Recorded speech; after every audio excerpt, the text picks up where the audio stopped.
शांति।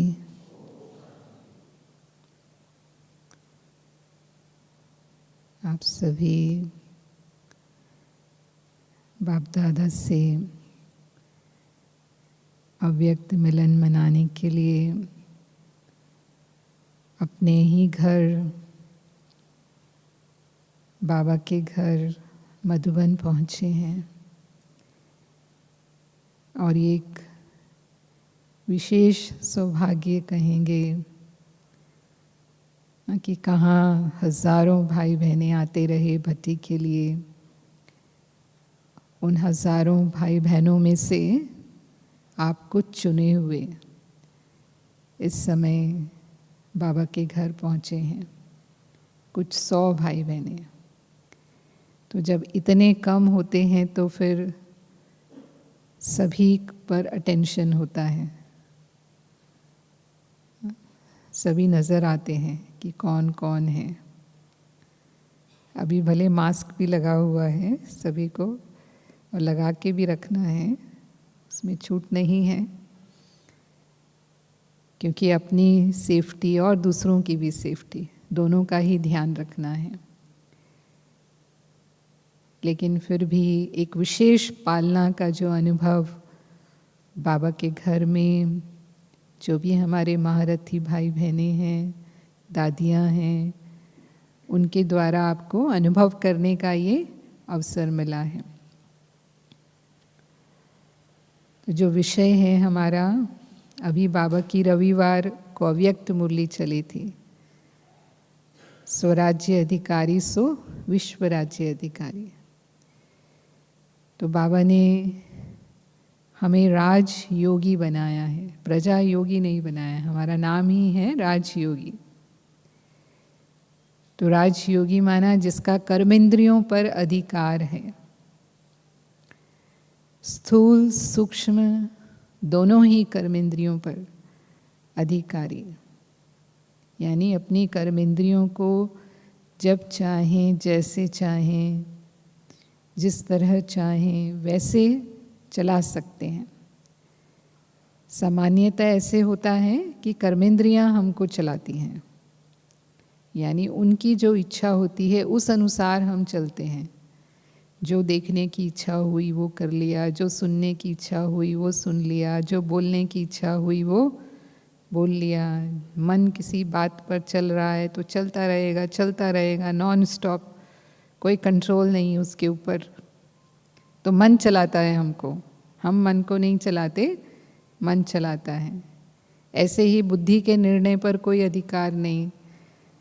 छोटी छोटी बातों में मूंझ जाते हैं, परेशान हो जाते हैं, फिर दूसरों की मदद लेनी पड़ती है। क्या करूं, कैसे करूं, समझ नहीं आता। यानी बुद्धि भी टाइम पर अपना निर्णय नहीं देती। और संस्कार तो वश में रखते ही हैं, जिसको हम कहते हैं मैं करना तो नहीं चाहता था या चाहती थी, लेकिन हो गया मेरे से, क्योंकि ये मेरे संस्कार हैं। तो इसको कहेंगे वशीभूत जीवन। जो पुरानी जीवन थी या आज की जो दुनिया की लाइफ है, वो इसी तरह की लाइफ है। पूरी तरह से वो कर्मेंद्रियों के वशीभूत होकर के जीते हैं, उनके गुलाम हैं जैसे हम कहेंगे। लेकिन बाबा हमें ज्ञान और योग की शक्ति से कर्मेंद्रियों के अधिकारी बनाते हैं। तो इसलिए उस दिन भी बाबा ने मुरली में कहा कि अपनी चेकिंग करके देख सकते हो। सारा दिन में ये ज्ञान दर्पण है हमारे लिए कि हम स्वराज्य अधिकारी हैं या नहीं। और अगर अभी स्वराज्य अधिकारी हैं तो ही हम भविष्य में विश्व के राज्य अधिकारी बनेंगे। अगर अभी स्वराज्य अधिकारी नहीं हैं तो फिर विश्व का राज्य हमें नहीं मिल सकता है। बाबा ऐसे भी कहते हैं, जैसे मुरली में भी हमें कहा, दर्पण में चेक कर सकते हो हम राजा बनेंगे या प्रजा बनेंगे या साहूकार बनेंगे। तो फिर सतयुग त्रेता में राजाई मिलेगी या नहीं मिलेगी, या उसके बाद द्वापर कलयुग में जाकर के कोई स्टेट के राजा बन जाएंगे। एक हैं विश्व पर राज्य करने वाले, पूरे विश्व के मालिक, विश्व महाराजन जैसे कहा, वो पद। फिर उसके बाद होते हैं स्टेट के राजा, जैसे हमारे यहाँ भी सेंट्रल मिनिस्ट्री है, और फिर उसके बाद स्टेट की मिनिस्ट्री भी है। फिर उसके अलावा भी हर शहर का अपना अपना एक सेटअप होता है। तो ऐसे छोटे छोटे राजा भी होते हैं। तो नहीं तो फिर बाद में जाकर बाबा के बच्चे बने तो एक बार कहीं ना कहीं राजाई तो पूरे कल्प में मिलनी ही है। तो फिर पोस्टपोन्ड होते होते हो सकता है वो द्वापर तक पहुंच जाए या कलयुग तक भी आ जाए। तो कौन से राजा बनना चाहेंगे? हाँ, लक्ष्मी नारायण बनने के लिए आए हैं ना।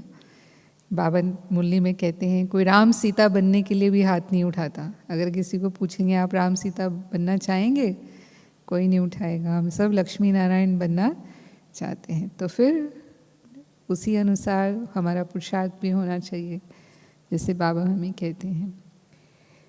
तो जो हमारी स्थूल कर्मेंद्रियां हैं, आँख, कान, मुख, जीवा, जिसे हम कहते हैं जो ज्ञानेंद्रियां हैं, बाबा के श्रीमत प्रमाण चले, मनमत प्रमाण नहीं या परमत प्रमाण भी नहीं। दुनिया के लोग क्या कहते हैं उसके अनुसार भी कुछ लोग अपना जीवन चलाते हैं। ये ऐसा कहते हैं ना इसलिए हम ऐसा करते हैं, नहीं। जो बाबा के श्रीमत है हमारी आँखों के लिए कि हमारी दृष्टि आत्मिक दृष्टि होनी चाहिए।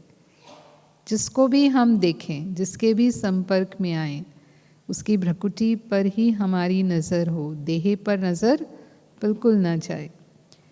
और अगर देह पर नज़र जाती है, अब देह अभिमान तो इतना जल्दी दूर होता नहीं है, और अगर देह पर नज़र जाती है तो बाबा कहता है कि देह को टच किया माना सांप को टच किया।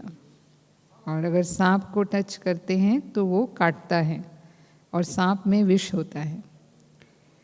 तो अगर देह अभिमान में आए और उस तरफ चले गए तो विकार को इमर्ज होने में देर नहीं लगती है। और इसीलिए कहा आत्मा आत्मा भाई भाई हैं, यानी देह से भी ऊपर उठ कर के जो हमारा अनादि संबंध है उस संबंध का हम अनुभव करें। स्त्री पुरुष भी नहीं देखें, लेकिन आत्मा आत्मा भाई भाई, वो शुद्ध दृष्टि है, पवित्र दृष्टि है। और फिर शुभ भावना, शुभ कामना की दृष्टि हो हमारी, यानी किसी के अवगुण भी हमें नहीं देखने हैं, किसी की कमियां भी नहीं देखनी। आँखों से हमें क्या नज़र आए दूसरों के व्यवहार में या दूसरों के जीवन में गुण नज़र आए। हो सकता है कि उसके अवगुण ज़्यादा हों और गुण कम हो। ऐसा होता नहीं है कि किसी के अंदर कोई गुण ना हो, होता ज़रूर है, लेकिन कई बार हमारी नज़र अवगुणों पर ज़्यादा होती है, क्योंकि ये कलयुगी दुनिया की विशेषता है कि 36 भी गुण होंगे ना तो उनको छोड़ देंगे, एक अवगुण होगा वही ज़्यादा हमें दिखाई देगा कि इस आत्मा में ये कमी है। वो एक एग्जाम्पल बताते हैं कि एक साइकोलॉजी के प्रोफेसर थे, वो अपने स्टूडेंट्स को पढ़ा रहे थे और एक एक्सरसाइज उन्होंने दी बच्चों को। एक प्लेन पेपर लिया, वाइट पेपर, और उसमें एक कोने में एक डॉट डाला, काला धब्बा था उसमें, और फिर पूछा उनको कि ये क्या है। तो 99% ने कहा कि ये काला धब्बा है, सिर्फ एक ने कहा कि ये वाइट पेपर है। वाइट पेपर के ऊपर एक कॉर्नर में काला धब्बा है। तो साइकोलॉजी के अनुसार क्या ज़्यादा दिखाई दिया? पूरा वाइट पेपर था वो नहीं देख रहे थे, क्या देख रहे थे? हाँ, जैसे हम कहते हैं कि सफ़ेद कपड़े पर एक छोटा भी दाग पड़ जाए तो ज़्यादा नज़र कहाँ जाएगी, उस दाग पर ही बार बार जाती रहेगी। तो ऐसे हमारी दृष्टि है जो कलयुग में हो जाती है, लेकिन बाबा ने हमें गुणग्राही बनाया है, तो हमारी दृष्टि गुणग्राही दृष्टि हो। फिर आज हम कलयुगी दुनिया में रहते हैं, तमो प्रधान वातावरण है, तमो प्रधान ही दृश्य दिखाई देते हैं हमें। तो कई भाई बहनें कहते हैं कि जो हम देखते हैं उसका असर हमारे ऊपर आ जाता है। आज मीडिया भी इतना पावरफुल है कि आप जो चीज़ें नहीं देखना चाहते वो चाहे अनचाहे भी आपकी नज़रों के सामने आती रहती हैं।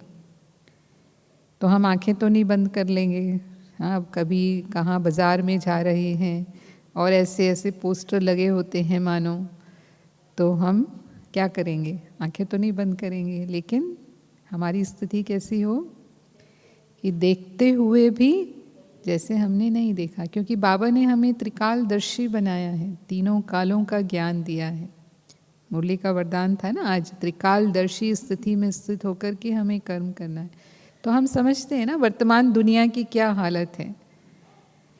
तो हमें तो सतयुग में जाना है, हम तो भविष्य की तैयारी कर रहे हैं, और हमें जो प्राप्तियों का अनुभव है उस आधार पर निश्चित रूप से जैसे होता है कि कचड़े की तरफ हम देखते हुए भी नहीं देखते। कचड़ा किसी को पसंद आता है? अपने आप हम उस कचड़े से किनारा कर लेते हैं। तो हमारे लिए ये सब बातें अब कैसी हैं? कचड़े जैसी हैं। तो उनकी तरफ देखते हुए भी हम नहीं देखेंगे और किनारा कर लेंगे। अब हाथ में मोबाइल है, आप मोबाइल में इंटरनेट जैसे ही यूज़ करते हैं वो अपने आप ही इंटरनेट में ऐसी ऐसी चीज़ें आती हैं जो आप न सुनना चाहते हैं न देखना चाहते हैं, लेकिन क्या करेंगे? जाएंगे उसमें? नहीं जाना है। हमें पता है कि ये हमारी राह नहीं है। जो मेरा पर्पस है उसको उपयोग करने का, सिर्फ उतना ही हमने उसको यूज़ किया, उससे ज़्यादा हमें नहीं जाना है। इसको हम कहेंगे कंट्रोलिंग पावर, रूलिंग पावर। जो मन की कंट्रोलिंग पावर है, वो फिर मन पर हमारा अधिकार है। तो हम कभी भी गलत दिशा में मन को नहीं ले जाएंगे।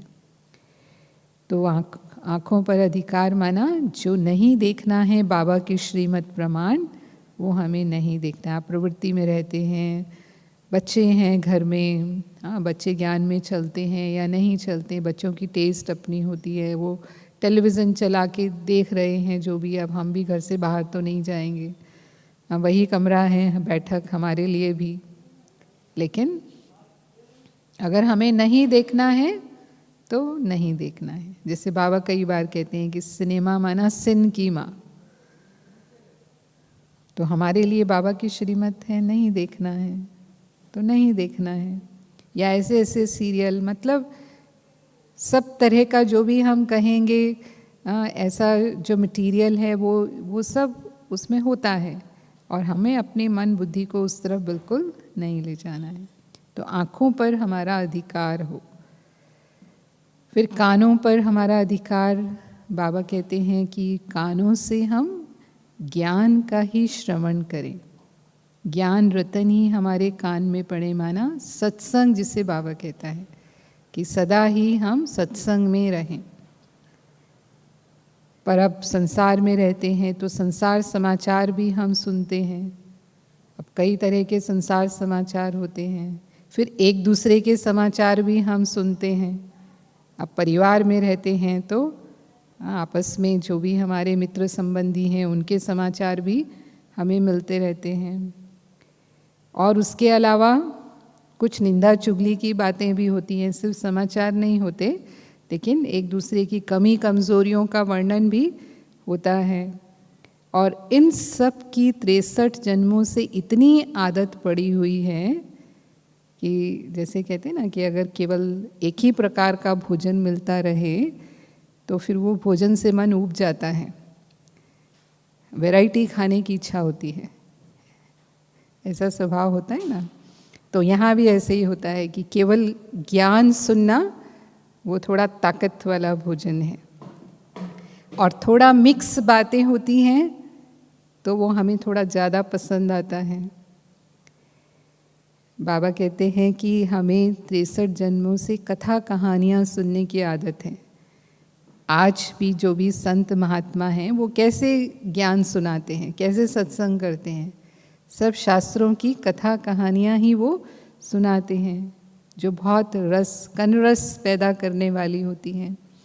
तो ऐसे ही कनरस की आदत पड़ी हुई है इतने जन्मों की, तो इतना सहज वो छूटती नहीं है। सबसे ज़्यादा जो अच्छा रस लगता है वो है निंदा का रस, और बहनें तो प्रसिद्ध हैं उसके लिए कि अगर 2-4 बहनें आपस में बैठ गई तो क्या होने वाला है, क्या कहेंगे बहनें, सही है गलत है? आप सभी रहते हो ना परिवार में, तो क्या कहेंगे? हाँ या ना कुछ नहीं कह रहे कि हम बाबा के बनने के बाद बिल्कुल नहीं करते हैं, ऐसा कोई है तो हाथ उठाओ। अच्छा है कुछ? हाँ, सुनते हुए भी मत सुनो, बिल्कुल जैसे बोला देखते हुए भी मत देखो। तो ऐसा होता है कि हम सुनना तो नहीं चाहते, लेकिन सुनाने वाले तो हमको सुनाए बिना रहते नहीं हैं, तो फिर साक्षी होकर के सुनना है। अगर सुनना भी पड़ता है, मानो आप परिवार के बड़े हैं, आप निमित्त हैं। अब जैसे यहाँ भी जो निमित्त बहनें हैं, अब जो भी भाई बहनें आते हैं, उनको कोई समस्या है या कोई भी ऐसी बात है परिवार की, कोई उलझन वाली बात है, तो किसको सुनाएंगे आकर के? ना बहन जी को सुनाएंगे। तो अब क्योंकि वो जिम्मेवार है तो उसको सुनना ही पड़ेगा। ना सुनने जैसी बात है फिर भी उनको तो सुनना ही है। पर कैसे सुनना है? बाबा ने हमें स्थिति बताई है कि साथी और साक्षी, बाबा मेरा साथी है और साक्षी होकर के हम सुनेंगे तो हम सही निर्णय भी दे पाएंगे। जो उनको मार्गदर्शन हमें देना है वो भी हम दे पाएंगे और उसका प्रभाव भी हमारे ऊपर नहीं पड़ेगा। और नहीं तो अगर हम इंटरेस्ट से सुनते हैं, तो एक मुरली में बाबा ने कहा था कि आप उनके लिए डस्टबिन बन जाते हैं। डस्टबिन माना जिसमें लोग कचरा डालते हैं, तो फिर उनको पता है कि क्योंकि इनको रुचि है तो इनके पास जाकर के मैं अपनी बात सुना सकता हूँ या सुना सकती हूँ। तो जैसे ही उनका दिल भारी होगा या उनके मन में किसी की बात होगी, वो तुरंत आपके पास पहुँच जाएंगे और आपको सुनाना शुरू कर देंगे। तो हमें क्या बनना है? क्योंकि ऐसी बातें कई बार फैलती बहुत हैं। आप किसी को कहते हैं कि देखो ये बात मैंने आपको सुनाई है ना, आप किसी को मत कहना। फिर वो उसका भी कोई खास होता है, वो ज़रूर उसको सुना देगा और फिर वही बात बोलेगा, देखो ये मैंने आपको सुनाया ना, आप किसी को मत कहना। फिर क्या होगा? वो जो नहीं फैलना चाहिए वो फैलता है और हर एक उसमें अपना अपना भाव मिक्स करता है, क्योंकि उसने क्या समझा। और इसके कारण कई बार बात इतनी बदल जाती है कि जब वो घूम फिर करके जिसकी होती है उस तक पहुंचती है, उनको लगता है कि मेरे साथ इतना बुरा। और अच्छे अच्छे संबंध कई बार इसके कारण बिगड़ जाते हैं। एक छोटी सी कहानी आती है, इसके ऊपर सुनी भी होगी कईयों ने, कि एक बार एक ब्राह्मण थे, उनको कोई पास के गांव जाना था। तो उनको पता था लौटने में देर हो जाएगी, तो उन्होंने अपनी पत्नी को बोला कि मेरे को रास्ते का भोजन दे देना, हो सकता है लौटने में देरी हो जाए। तो उसने टिफ़िन बना के दे दिया। फिर दिन में वो पेड़ के नीचे बैठे भोजन करने के लिए, तो जैसे ही थाली लगाई, वो पेड़ पे पक्षी बैठा था, उसने उसी समय बीट कर दी और वो उनके खाने पर पड़ गई। तो ब्राह्मण थे, तो उनके हिसाब से भोजन अशुद्ध हो गया, तो उन्होंने खाना नहीं खाया और फिर मन भी बदल गया कि अभी आज गाँव नहीं जाते हैं, तो फिर वापस घर आ गए। तो पत्नी ने पूछा, आप तो गाँव गए थे, इतना जल्दी कैसे आ गए? तो बताना नहीं चाहते थे, क्योंकि उनको अपनी पत्नी का स्वभाव पता था कि अगर इसको बता दिया तो पूरे गाँव को पता चल जाएगा। तो फिर उन्होंने कोशिश की टालने की, लेकिन जब वो पीछे ही पड़ गई तो फिर उन्होंने सुनाया उसको कि ऐसे था, जब मैं खाना खाने बैठा तो पक्षी ने बीट कर दी, तो इसलिए मेरा मन बदल गया और फिर मैं घर आ गया। पर तू ये बात किसी को कहना मत, ऐसे ही उन्होंने समझाया उसको कि भाई नहीं कहना किसी को। तो उसने कहा मैं क्यों कहूँगी। अब दूसरे दिन वो गई कुएं पर पानी भरने, 4 उसकी साथी औरतें मिली और वो भूल गई, उसका स्वभाव था, और बातों बातों में उसने वो सारी बात सुना दी उनको कि ऐसे ऐसे हुआ। अब सब एक जैसा नहीं सुनते ना, कईयों का सुनते समय आधा ध्यान कहीं होता है, आधा ध्यान कहीं होता है। तो उनमें से एक ने क्या सुना कि पंडित जी के खाने में पक्षी की बीट की जगह पक्षी गिर गया। अब उसने जब 4 लोगों को सुनाई, तो फिर उनमें से एक ने सुना कि पंडित जी के मुंह में पक्षी चला गया। फिर उसने 4 लोगों को सुनाई, हाँ, फिर उसमें से एक ने सुना पंडित जी के मुंह से पक्षी निकलते हैं। अब ये तो चमत्कार वाली बात हो गई। तो बात पहुंच गई पंचायत तक पंचायत में पहुंची तो पंचायत वालों ने सोचा कि पंडित जी को बुलाना चाहिए, देखें वो कि कैसे पक्षी निकालते हैं। तो बुलाया गया। अब पंडित जी हैरान कि मेरे को क्यों बुलाया है पंचायत में, मैंने ऐसा क्या किया है जो पंचायत ने मुझे बुलाया। पंचायत ने बुलाना माना बड़ी बात हो जाती है। तो गए वो पंचायत में, तो पता चला कि उनको मुंह से पक्षी निकालने हैं। अब वो सोचने लगे पक्षी निकालने पक्षी निकालने किसने बोला। तो दिमाग चलाया चलाया समझ में आया कि ये सारी पत्नी की करामात है, अब बचना तो था ही। तो उन्होंने मन ही मन सोच लिया कि मुझे क्या जवाब देना है। तो जब उनको कहा गया पक्षी निकालने के लिए, तो उन्होंने कहा मैं निकाल सकता हूँ पक्षी, लेकिन जो भी वो पक्षी निकलते हुए देखेगा वो भी पक्षी बन जाएगा। सब चले गए। हाँ, अब कहने का भाव क्या है, बात क्या थी और जब वो फैली तो क्या हो गई। हाँ, बिल्कुल ही उसका रूप बदल गया। तो कई बार इसीलिए कहते हैं सुनी सुनाई बातों पर विश्वास नहीं करना चाहिए, क्योंकि जो सुनी हुई बातें होती हैं कई बार वो यथार्थ नहीं होती हैं, लेकिन हम सुनी हुई बातों पर विश्वास कर लेते हैं और दूसरों के प्रति वैसी ही धारणा फिर अपने मन में बना लेते हैं, फिर उसी वृत्ति से उनसे हम व्यवहार में आते हैं। तो इसलिए कई बार कहते हैं कानों सुनी तो छोड़ो, आँखों देखी भी कई बार सच नहीं होती है। हमने आँखों से देखा, उसमें भी कई बार हमें गलत फहमी हो जाती है, इसलिए सुनी हुई बातों पर जाना नहीं चाहिए। तो हमारा लक्ष्य ये है कि बाबा की ही बातें ज़्यादा से ज़्यादा हमारे कानों में पड़ें, और अगर जो भी संसार समाचार हैं या इधर उधर की बातें हैं उन पर ज़्यादा ध्यान नहीं देना है, हमें सुनते हुए भी नहीं सुनना है। जहाँ ज़रूरी है, जिम्मेवारी है, वो ठीक है, हमने सुना, निर्णय किया, वो अलग बात है, लेकिन बाकी हमें ज़्यादा उनमें नहीं जाना है। फिर मुख से जो हम बोलते हैं बाबा के श्रीमत प्रमाण, कम बोलो, धीरे बोलो, मीठा बोलो और सोच के बोलो, ऐसे हमारे बोल होने चाहिए। कम बोलो का बाबा का भाव है अंतर्मुखी रहो, क्योंकि जितना हम अंतर्मुखता में रहते हैं उतना ही हम अंदर का सुख पाते हैं। जैसे कहते हैं ना कि मौन जो है वो हमें अंदर का सुख देता है। इसलिए जब आप यहाँ आते हैं मधुबन में तो आपको कहा जाता है कि जितना हो सके मौन में रहो। आप जब अपनी प्रवृत्ति में हैं, कारोबार धंधे में हैं, तब तो उतना मौन नहीं रख सकते, क्योंकि काम है तो बोलना ही पड़ता है। लेकिन यहाँ तो हम आवाज़ से परे जाने का अभ्यास बहुत अच्छा कर सकते हैं, और वो जो बाबा से अनुभूतियाँ हमें होनी चाहिए, जो योग की ऊंची स्थिति का अनुभव, या योग के जो श्रेष्ठ पावरफुल अनुभव हैं, वो अनुभव हम यहाँ कर सकते हैं। लेकिन वो तभी कर पाएंगे जब पहले हम बाह्य मुक्ता से अंतर्मुक्ता की ओर, अपने भीतर की ओर जाएंगे।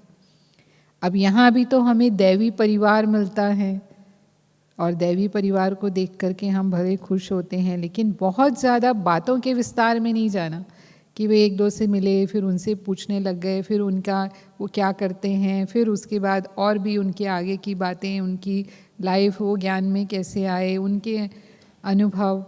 अगर हम उन्हीं में चले जाएंगे तो बाबा से जो हमें अनुभव करना चाहिए, आपस में एक दो के साथ तो जन्मों से रह ही रहे हैं ना, लौकिक संबंधों में तो है ही हैं, तो वो अनुभव करने हम यहाँ नहीं आए। लेकिन अभी हम यहाँ बाबा का अनुभव करने के लिए आए हैं, तो हमारा लक्ष्य यही होना चाहिए। तो जितना हो सके मौन के लिए हमें समय निकालना है। चाहे प्रवृत्ति में भी अगर एक दिन हम रख सकते हैं मौन, कोशिश करके, चाहे महीने में एक बार या हफ्ते में एक बार, जैसा भी संभव हो सकता है, वहाँ भी हमें कोशिश करनी चाहिए। सेंटरों पे भी हमें बहनें भर्ती का चांस देते हैं, तो जिस समय भर्ती रहती है सेंटर पर, उस दिन हम लक्ष्य रखें कि छुट्टी का दिन है, आज चलो हम पूरा दिन मौन में रहेंगे। फिर धीरे बोलो। कई बार कईयों का जो वॉल्यूम होता है आवाज़ का वो बहुत तेज़ होता है, वो बात भी करते हैं तो ऐसा लगता है कि जैसे गुस्सा कर रहे हैं। फिर वो कहेंगे नहीं नहीं हम गुस्सा नहीं कर रहे, तो हमारी आवाज़ ही ऐसी है। तो बाबा कहता है कि जो ज्ञानी हैं उनके अंदर वो सभ्यता और नम्रता भी होती है। कई बार कई बोलते हैं नहीं हम सच बोल रहे हैं ना, तो सच बोलते हैं तो जोश में आ जाते हैं सच बोलते समय कि हम सच बोल रहे हैं। तो जो भी बात कहनी है उसको जोश से नहीं, रौब से नहीं, लेकिन बहुत मधुरता से, नम्रता से, जिसको मीठी वाणी बाबा कहता है, उसमें हमें कहना है। तो कई बार बाबा कहते हैं ये जो ये माइक है इसको हम कम ज़्यादा कर सकते हैं, तो मुख के माइक की आवाज़ को हम कम ज़्यादा नहीं कर सकते। तो ये रॉयल्टी है, क्योंकि हम सभी बाबा के रॉयल श्रेष्ठ बच्चे हैं। तो हमारी जो वाणी है वो इस तरह से होनी चाहिए जिससे सबको सुख मिले। कई बार हमारे मुख से ब्राह्मण बनने के बाद भी कटु वचन निकल जाते हैं, गुस्से में आकर के जब हम व्यवहार करते हैं। अब हमारा गुस्सा इतना जल्दी तो कंट्रोल नहीं होता। सबसे जो विकार है जो सबसे देर से जाता है, मैं समझती हूँ क्रोध। कोई ना कोई बात में, क्योंकि कोई ना कोई स्थितियाँ पैदा होती ही रहती हैं कार्य व्यवहार में जब गुस्सा आ जाता है। और जब गुस्सा आता है तब हम बिना सोचे समझे उस समय तो जो मन में आता है वो बोल देते हैं, फिर बाद में पश्चाताप भले करते हैं कि हाँ ऐसा नहीं बोलना चाहिए था या इस तरह से नहीं बोलना चाहिए था। मानो किसी ने मेरी बात नहीं मानी, या किसी ने मेरा अपमान कर दिया, किसी ने हमसे झूठ बोल दिया, या किसी ने मेरी निंदा कर दी। ये जो बातें हमें पसंद नहीं आती, जो हमें गुस्सा पैदा करती हैं। कोई गलती करता है, बार बार गलती करता है, कितनी बार समझा दिया उसको, फिर वो वही गलती करता है, तो क्या कहेंगे? गुस्से में आकर के दुख देने वाले बोल जाते हैं कि नहीं बोल जाते हैं? जो समझते हैं कि हमने पूरी तरह से इसको जीत लिया है, क्योंकि कोई तो परिस्थिति पैदा होगी ना, तभी पता चलेगा कि हमारी विजय हुई कि नहीं हुई। परिस्थिति ना आए और हम कहें कि हम विजयी हैं, जैसे कहें कि भाई योद्धा जो है वो युद्ध में ही ना जाए और फिर कहे कि मैं विजयी हूँ, तो कोई उसको विजयी मानेगा? युद्ध के मैदान में विजयी बन के लौटेगा तभी कहेंगे ना कि विजयी है। तो हमारे लिए भी ये युद्ध का मैदान है ना। हम अननोन वॉरियर्स हैं, बाबा कहता है गुप्त सेना है। तो हमारी भी माया के साथ जो युद्ध है वो गुप्त है। तो जब तक परिस्थिति पैदा नहीं होगी और उस पर हमारी विजय ना हो, तब तक हम थोड़ी कहेंगे कि हमारी उस पर विजय हो गई। तो क्या कहेंगे? जो समझते हैं कि हमने जीत लिया है गुस्से को, चाहे कोई भी ऐसी स्थितियां पैदा हो जाती हैं, फिर भी हम शांत रहते हैं, क्योंकि हम शांत स्वरूप आत्माएं हैं, शांति के सागर के बच्चे हैं, और हमारा कर्तव्य ही है सबको शांति देना। उस कर्तव्य में ही हम रहते हैं। वो हाथ उठाओ। अच्छा, तो बहुत कम, 10% हाथ उठा रहे हैं भाई बहने। तो बाकी अभी भी हमसे ऐसे वचन निकल जाते हैं, ऐसे ही कहेंगे। तो मीठे बोल हों, हमारा लक्ष्य यह हो कि हमारे बोल सुख देने वाले हों, हमारे बोल किसी की हिम्मत बढ़ाने वाले हों, हमारे बोल किसी में आशा का संचार करने वाले हों, किसी को उमंग देने वाले हों। ऐसे नहीं किसी को क्रिटिसाइज़ करने वाले बोल, बार बार उनकी कमियों को लेकर के हम उनको सुनाते रहें, ऐसे बोल हम बोलते रहें। कई बार थोड़ा ज्ञानी होने के बाद हम अपने को थोड़ा ज़्यादा होशियार भी समझते हैं, क्योंकि परखने की शक्ति तो बढ़ जाती है ना, पता चल जाता है कि कमी कहाँ है, गुण कहाँ हैं। तो अब कमियां तो सब में ही हैं, तो फिर उनकी कमियों को लेकर के उनको सुनाते रहेंगे बार बार। लेकिन हमें स्व परिवर्तन करना है। बाबा ने हमें लक्ष्य क्या दिया है? दूसरों को परिवर्तन करने का लक्ष्य दिया है। स्व परिवर्तन से अपने आप हमारा परिवर्तन देख करके उनको प्रेरणा मिलेगी। और ख़ासकर परिवार में तो बिल्कुल नहीं। अगर हम परिवार में रह कर के ऐसा करेंगे तो वो और ही ज्ञान से दूर हो जाएंगे। वो बोलेंगे ये तो जब से ज्ञान में गए हैं तब से हमारे पीछे ही लगे हैं, हमें छोड़ते ही नहीं हैं। हाँ, कुछ ना कुछ टुक टुक टोक टोक टोक करते ही रहते हैं। तो वो फिर बाबा के नज़दीक नहीं आ पाएंगे। तो हमारे वचन जो हैं वो उनको और ही सुख दें, शांति का अनुभव कराएं, प्रेम का अनुभव कराएं। इस तरह की वाणी हो हमारी, तो वो तब होगा जब हम सोच समझ कर बोलेंगे। बिना सोचे समझे हम रिएक्ट करते हैं, जो कहा कि गुस्से में आकर बिना सोचे समझे हम बोलते हैं। फिर मन बुद्धि संस्कार जो हमारी सूक्ष्म कर्मेंद्रियां हैं उस पर भी अधिकार, लेकिन उसके पहले मुख के द्वारा हम भोजन भी करते हैं। तो खाने का जो रस होता है कई बार उसको भी हम कंट्रोल नहीं कर पाते हैं। अब मानो डायबिटीज़ है या ब्लड प्रेशर है या हार्ट की बीमारी है और डॉक्टर ने हमें परहेज बताई हुई है कि ये हमें नहीं खाना है, लेकिन जब वो पकवान हमारे सामने आ जाते हैं तो हम अपने आप को कंट्रोल नहीं कर पाते। या बाबा के भोग के नाम से हम नहीं कंट्रोल करते कि ये तो बाबा का भोग है ना, अगर मीठा, बाबा का भोग में मीठा तो ज़रूर बनता है, तो बाबा का भोग खा लिया तो भोग खाने से थोड़ी कोई बीमारी बढ़ जाएगी। मतलब ऐसा भी हम सोचते हैं, लेकिन अगर हमें नहीं खाना है, माना नहीं खाना है, हमारे शरीर की तबीयत को, प्रकृति को हम जानते हैं और उस अनुसार जो जैसा हमारे शरीर के लिए आवश्यक है वैसा ही भोजन हमें करना है। फिर कई बार ऐसा होता है कि हमारे परिवार के कोई उत्सव होते हैं, त्योहार होते हैं, आपस में सामाजिक जो भी हमारे क्रियाकलाप होते हैं उसमें हमें शामिल होना होता है, क्योंकि हमें वो संबंधों को तो निभाना ही है।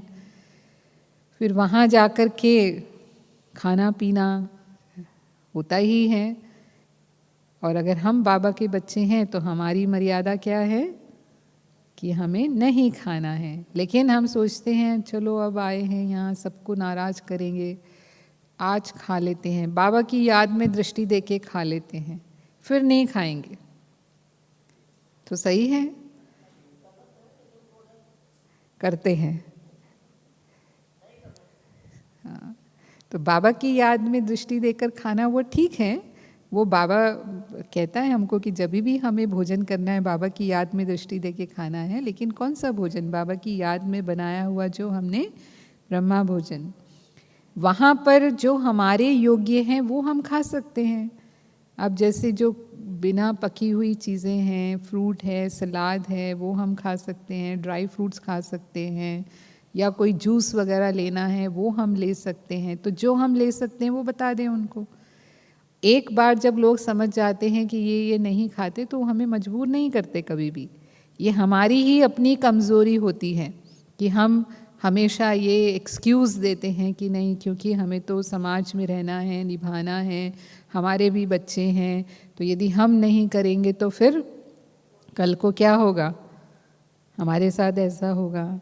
लेकिन अगर हम सच सच बता दें ना उनको कि हम ब्रह्मा कुमारी से जुड़े हुए हैं और वहाँ पर हमारा ये नियम है कि हम शुद्ध भोजन ही लेते हैं और भगवान की याद में बनाकर भोग लगाकर ही हम खाते हैं, तो हम ये खा सकते हैं। आप हमें ये खिलाएंगे तो हम प्यार से खाएंगे, बाकी तो हम आपको बनाकर खिला सकते हैं, ऐसा भी हम ऑफ़र कर सकते हैं। और चाहे तो वहाँ खुद अपने हाथ से बनाएं और सबको भी बना के खिलाएं, और ही बाबा की याद का बनाया हुआ भोजन सबको खिलाएंगे तो उनके भी मन का परिवर्तन होगा।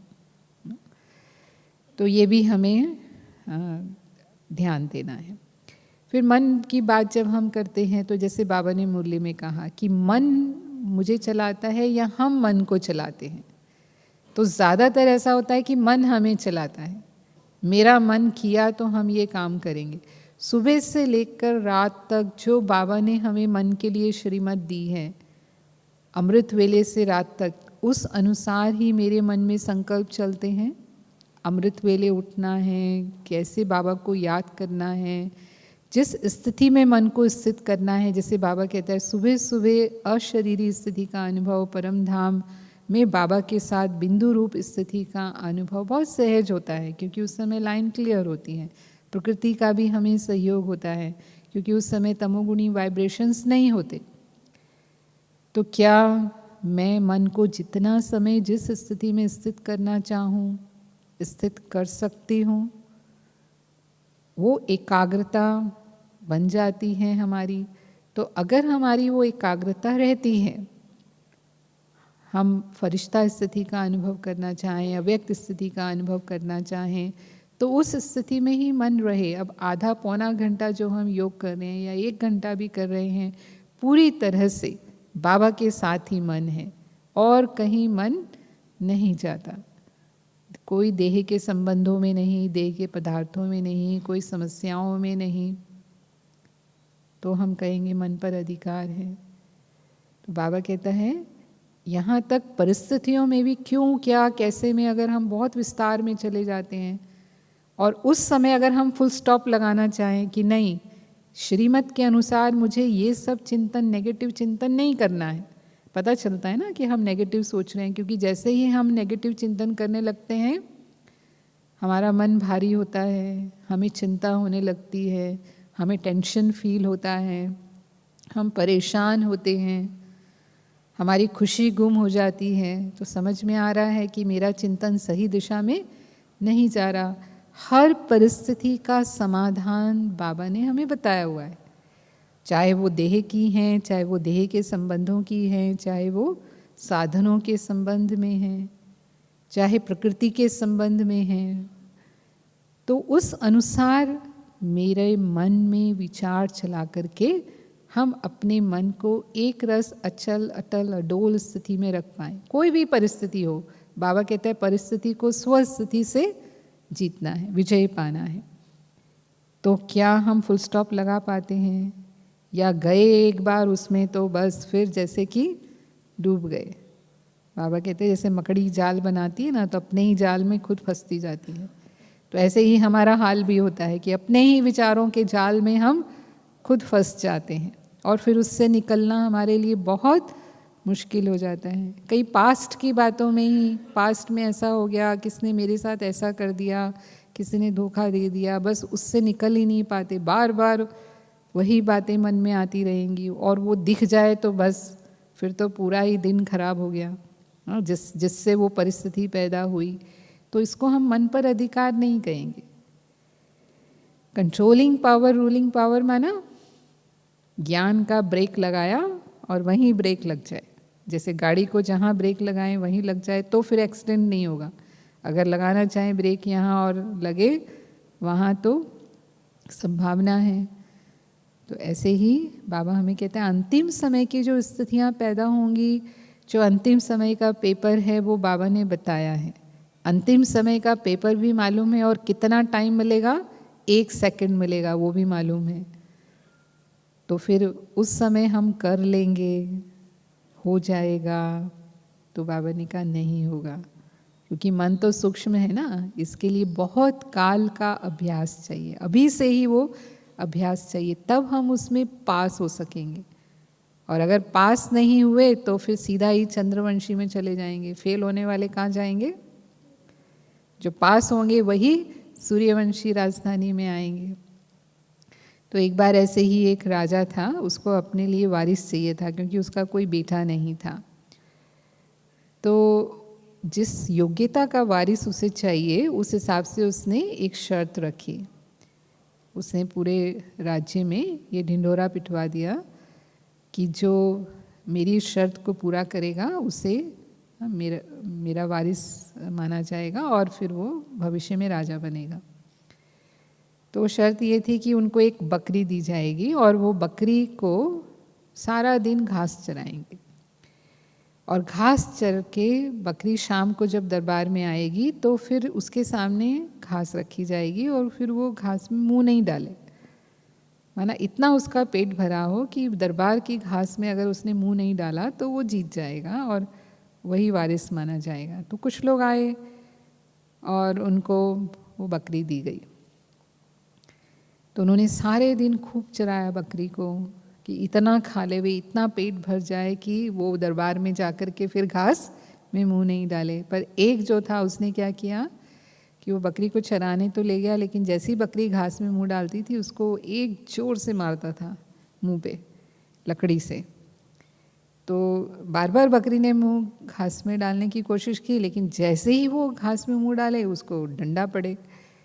तो थोड़ा टाइम तो बकरी ने कोशिश की, फिर उसने कोशिश करना बंद कर दिया, क्योंकि वो समझ गई कि घास में मुंह डालना माना डंडा पड़ना। तो फिर सारा दिन बकरी ने घास में मुंह नहीं डाला और वो डंडा लेकर उसके सामने ही था। तो वो डंडा देखती थी और डर के मारे घास में मुंह नहीं डाल रही थी। सारे आए शाम को दरबार में, और जैसे ही बकरियों के सामने घास आई तुरंत सारी बकरियों ने फिर से घास खाना शुरू कर दिया। लेकिन जो डंडा लग रहा था जिसको, वो अभी भी डंडा लेके सामने खड़ा था, और जैसे ही वो बकरी डंडा देख रही थी तो वो ऐसे ही खड़ी थी, उसने घास में मुंह नहीं डाला।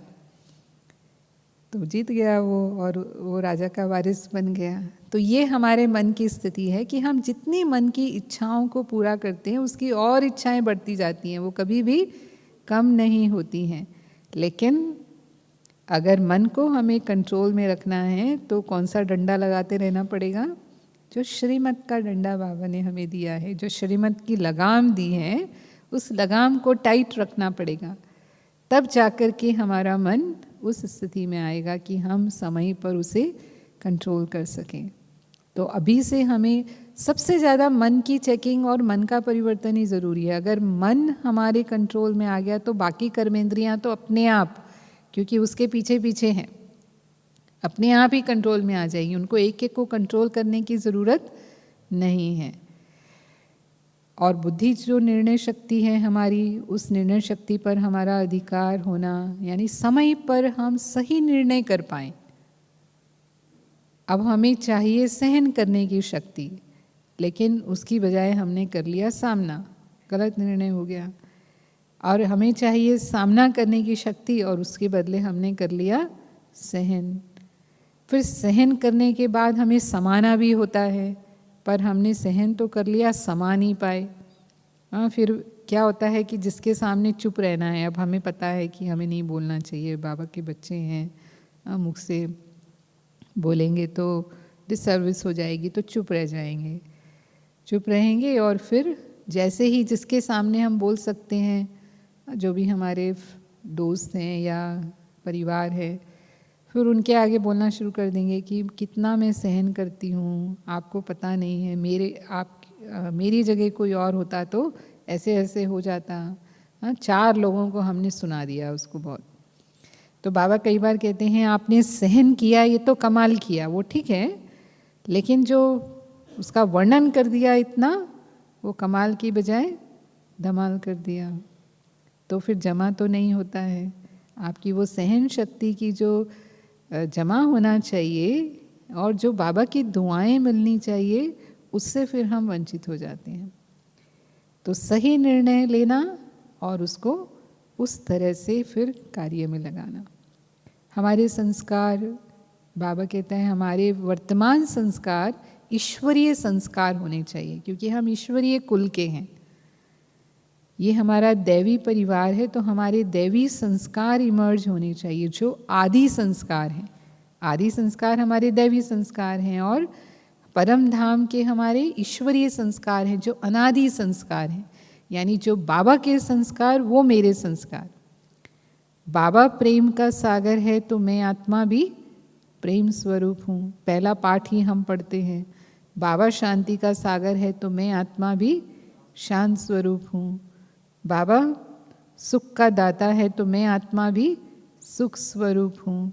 तो ये संस्कार इमर्ज रूप में रहें। जो बाबा रहम दिल हैं, बाबा सबके स्नेही हैं, सहयोगी हैं, बाबा क्षमा के सागर हैं।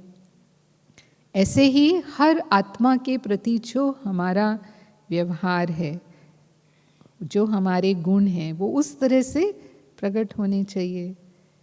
रावण के संस्कार अगर अभी तक भी इमर्ज हो जाते हैं, यानी काम, क्रोध, लोभ, मोह, अहंकार, इसको बाबा कहते हैं एक धर्म, एक राज्य, एक कुल। सतयुग की विशेषता क्या है? एक धर्म, एक राज्य, एक कुल की विशेषता है। तो मैं हमारा भी एक धर्म हो, यानी जो पवित्रता का धर्म है वो हमारा धर्म है। और हमारा एक राज्य, माना स्वराज्य ही हो हमारा। जो माया का राज्य है वो दूसरा राज्य, पर राज्य है वो, तो वो राज्य नहीं चले संस्कारों के ऊपर। कि जैसे कहा कि हम करना तो नहीं चाहते थे पर हो गया ना। अब जैसे गुस्सा करना है, अगर गुस्सा आ जाता है हमको, तो फिर इसका मतलब क्या हुआ कि अभी तक भी माया अपना राज्य चला लेती है हमारे ऊपर। जिस भी विकार के वश हो जाते हैं, चाहे थोड़ा लोभ के वश हो जाते हैं, थोड़ा रौब आ जाता है हमारे अंदर, थोड़ा अभिमान का मैंपन आ जाता है, जो भी, तो वो संस्कार इमर्ज ना हो, सदा के लिए वो मर्ज हो जाएं, आधा कल्प के लिए मर्ज हो जाएं, बाबा कहता है, लेकिन जो हमारे अनादि संस्कार हैं वो इमर्ज रूप में रहें। ये अपनी चेकिंग करना। तो बाबा हमेशा हमें कहते हैं रोज़ अपनी दरबार लगाओ। जैसे ब्रह्मा बाबा अपनी कर्मेंद्रियों की दरबार लगाते थे रात को रोज़, कि मेरी कौन सी कर्मेंद्रिय पूरा दिन ऑर्डर में नहीं चली। अगर जो भी कर्मेंद्रिय वीक है, बाबा कहते हैं अभी से ही उसको चेकिंग और चेंज करो। ऐसे नहीं कि ये एक ही कमज़ोर है ना, बाकी तो सब ठीक है, तो इसको हम ठीक कर लेंगे। बाबा कहते नहीं, वो भी माया का गेट है, एक कर्मेंद्रिय भी कमज़ोर नहीं होनी चाहिए, वो भी कभी भी धोखा दे देगी। और बाबा ने हमें ये भी बताया संडे की मूली में कि ये दर्पण है और उसके आधार पर आप चेक कर सकते हो कि हम क्या बनने वाले हैं। तो अगर कर्मेंद्रियों पर पूरा अधिकार है तो जैसे कहा विश्व महाराजन बन जाएंगे, स्थूल सूक्ष्म दोनों कर्मेंद्रियों पर हमारा पूरा अधिकार हो।